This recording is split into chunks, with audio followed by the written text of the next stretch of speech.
Hello everyone, how are you all? Hope you are doing great and fantastic. I am also doing great. তো আজকেও আমরা practice করব বেশ কিছু daily used English sentences. Are you practising English regularly? তোমরা কি নিয়মিতভাবে ইংরেজি প্র্যাকটিস করছো?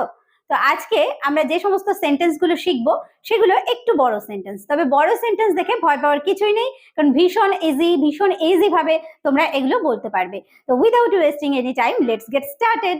দেখো, 8 জনের মধ্যে মাত্র একজন ছাত্র আছে। সেন্টেন্সটা দেখে মনে হচ্ছে অনেকটাই বড়, তাই না? কিন্তু ভীষণ ইজি। দেখো, 8 জনের মধ্যে মাত্র একজন স্টুডেন্ট আছে। তাহলে আমরা প্রথমে বলবো যে মাত্র একজন স্টুডেন্ট আছে। There is only one student. There is only one student. কজনের মধ্যে? 8 জনের মধ্যে। Out of 8। Out of 8। তাহলে কত ইজি হয়ে গেল সেন্টেন্সটা।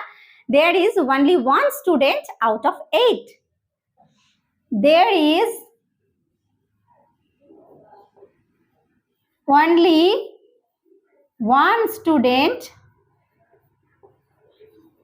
কতজনের মধ্যে? 8 জনের মধ্যে। out of 8.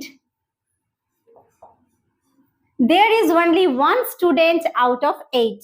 8 জনের মধ্যে মাত্র একজন ছাত্র আছে। ওকে, সেখানে কে আছে? এটা একটু ছোট সেন্টেন্স। সেখানে কে আছে? Who is there? দেয়ার মানে সেখানে। Who is there? সেখানে কে আছে? Who is there? Who is there? সেখানে কে আছে? দেখার মতো কিছুই নেই।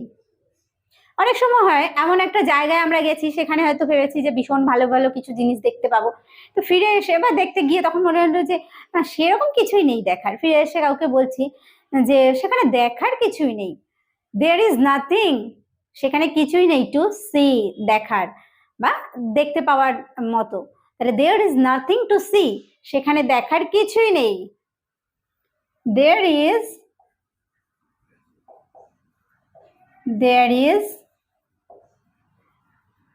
নাথিং টু সি, সেখানে দেখার কিছুই নেই। There is nothing to see. আমি সেখান থেকে ফিরে এসে ক্লান্ত হয়ে গেছি। এটা আবার একটু বড় সেন্টেন্স।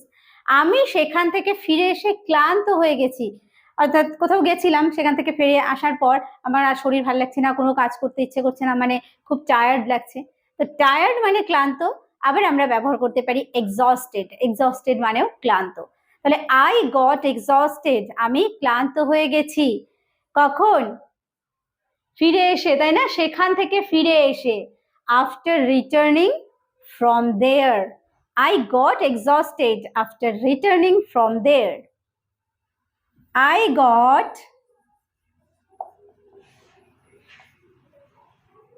exhausted মানে আমি ক্লান্ত হয়ে গেছি। আফটার মানে হচ্ছে পরে। আফটার রিটার্নিং মানে ফিরে আসার পরে। ফ্রম দেয়ার সেখান থেকে। ওকে, তাহলে I got exhausted after returning from there, সেখান থেকে ফিরে আসার পর আমি ক্লান্ত হয়ে গেছি। কি খুব কঠিন লাগছে? তো এই সেন্টেন্সগুলো দেখো একটু বড়।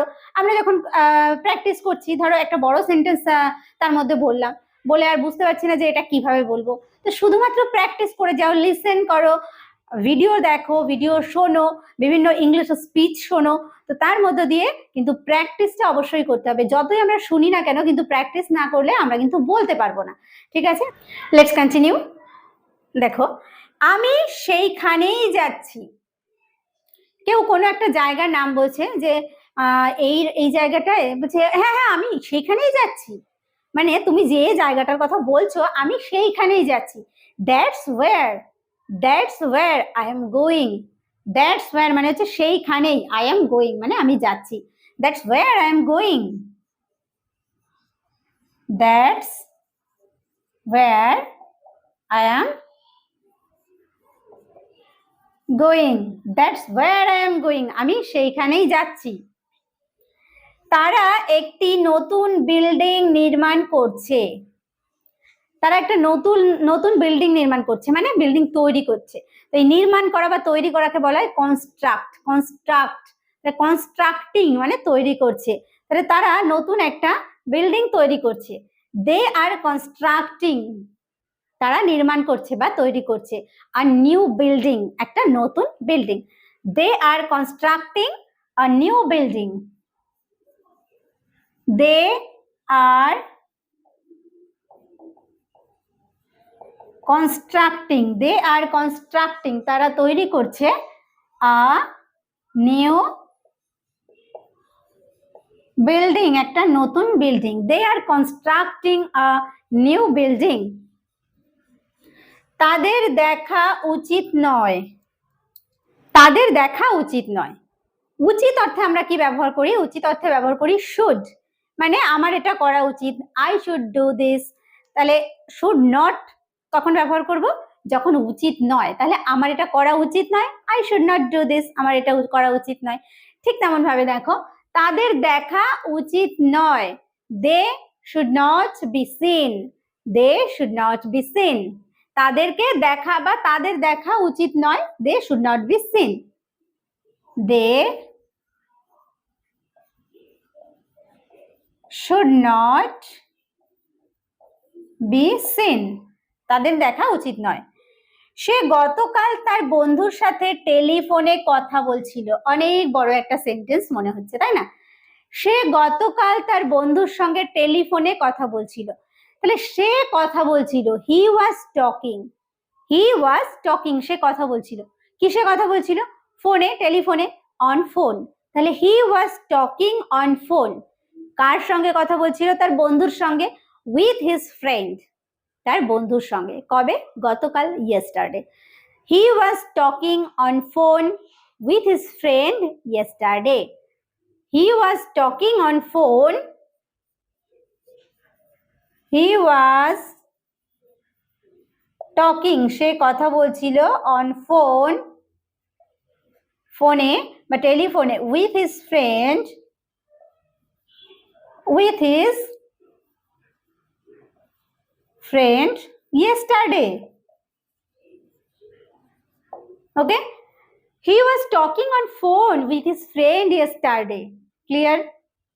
Next, তারা স্কুলে গেছে, তারা স্কুলে গেছে, তাহলে they have gone, they have gone to the school, they have gone to the school, তারা স্কুলে গেছে। they have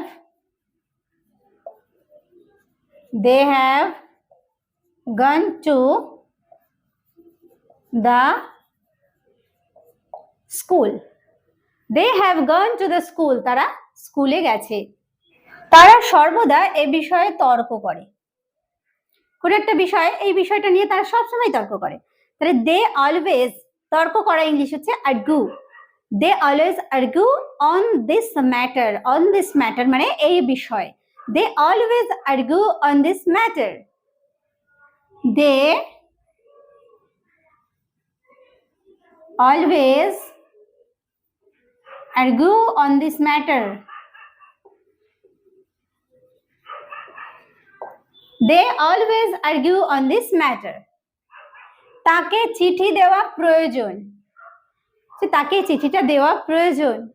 তাহলে প্রয়োজন হচ্ছে need, need to give him, তাকে দেওয়া প্রয়োজন, the letter, চিঠিটি, বা need to give him the letter। a লেটারও ব্যবহার করতে পারি, যে একটা চিঠি দেওয়া প্রয়োজন। need to give him the letter, need to give him the letter, need to give him the letter। যাই ঘটুক না কেন, যাই ঘটুক না কেন এই কাজটা আমি করেই ছাড়বো, যাই ঘটুক না কেন আমি সেখানে গিয়েই ছাড়বো। যাই ঘটুক না কেন, come what may, come what may মানে যা কিছুই আসুক না কেন অ্যাকচুয়ালি। তাহলে যাই ঘটুক না কেন, come what may, come what may, যাই ঘটুক না কেন। আমার সাথে এসো, আমার সাথে এসো, come with me, come with me, come with me, আমার সাথে এসো। তাকে এখান থেকে বের করে দাও। তাকে এখান থেকে বের করে দাও। বের করে দেওয়া কি? গেট আউট, মানে এখান থেকে চলে যাও, এরকম আমরা বলে থাকি।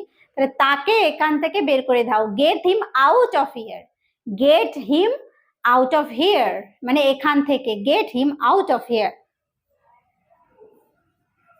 Get him out of here, তাকে এখান থেকে বের করে দাও।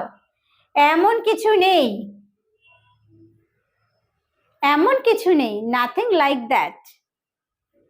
Nothing like that. Nothing like that মানে কোনো কিছুর মতো নেই এমন, এমন নেই। নাথিং লাইক দ্যাট, এমন কিছু নেই। Nothing like that. ভান করো না। Don't pretend. প্রিটেন্ড মানে হচ্ছে ভান করা। ডোন্ট প্রিটেন্ড, ভান করো না। ডোন্ট প্রিটেন্ড, ভান করো না। একটুও না। একটুও না। Not a bit. Not a bit, একটুও না।